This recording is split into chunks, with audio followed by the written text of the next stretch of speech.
পেহেলগাম এটেকৰ লগত জড়িত বহুতো ভিডিঅ' ছ'চিয়েল মিডিয়াত ভাইৰেল হৈ আছে। তাৰে আৰু এটা ভিডিঅ' এইকেইদিন বহুত বেছিকৈ ভাইৰেল হৈ আছে, সেইটো হয় টুৰিষ্ট ঋষি ভট্ট। তেওঁ জিপলাইনত গৈ থকাৰ অৱস্থাত সেই গোটেই দৃশ্য কেপচাৰ কৰিছিলে। চাওক, যিজন জিপলাইনৰ অপাৰেটৰ আছিলে তেওঁ এতিয়া প্ৰশ্নৰ অধীনত আছে। জিপলাইন অপাৰেটৰৰ ওপৰত এতিয়া আৰোপ আছে যে তেওঁ সকলো কথা গম পায় আৰু জানি বুজি ঋষি ভট্টক মৃত্যুৰ মুখলৈ ঠেলি দিছে। অৱশ্যে জিপলাইন অপাৰেটৰজনৰ পৰা এতিয়া যি তথ্য সংগ্ৰহ কৰা হৈছে তাৰ নাম মুজম্মিল বুলি জানিব পৰা গৈছে আৰু NIA আকৌ পাছত তাক সোধপোছ কৰিব পাৰে। যেতিয়া তাক সোধপোছ কৰা হৈছিল NIA বিশেষ প্ৰমাণ পোৱা নাই সি জড়িত আছে বুলি। কিন্তু এই ভিডিঅ'টোৰ পাছত চাওক, ঋষি ভট্টৰ ফালৰ পৰা কেইবাটাও প্ৰতিক্ৰিয়া আগলৈ আহিছে। শুনাই আছো মই খন্তেক পাছত। বৰ্তমান এই বিষয়টো তদন্ত চলি আছে আৰু NIA এই বিষয়টো তদন্ত কৰি আছে আৰু যি জিপলাইনৰ অপাৰেটৰ হয় তেওঁক পাছত আকৌ সোধপোছ কৰা হ'ব যে কি তুমি এই ঘটনাৰ বিষয়ে আগৰ পৰাই গম পাইছিলা নি, কি তুমি জড়িত আছিলা নেকি, কি তুমি জানি বুজি ঋষি ভট্টক মৃত্যুৰ মুখলৈ ঠেলি দিলা।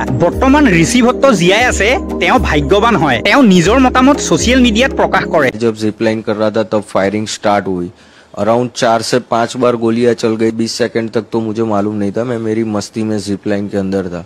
फिर मुझे मालूम पड़ा कि यहाँ पे गोलियां चल रही है, लोग नीचे मर रहे हैं। मैंने देखा 5-6 लोगों को गोलियां लग गई है। 20 सेकंड के बाद अराउंड पता चला कि यहाँ पे आतंकी हमला हुआ है।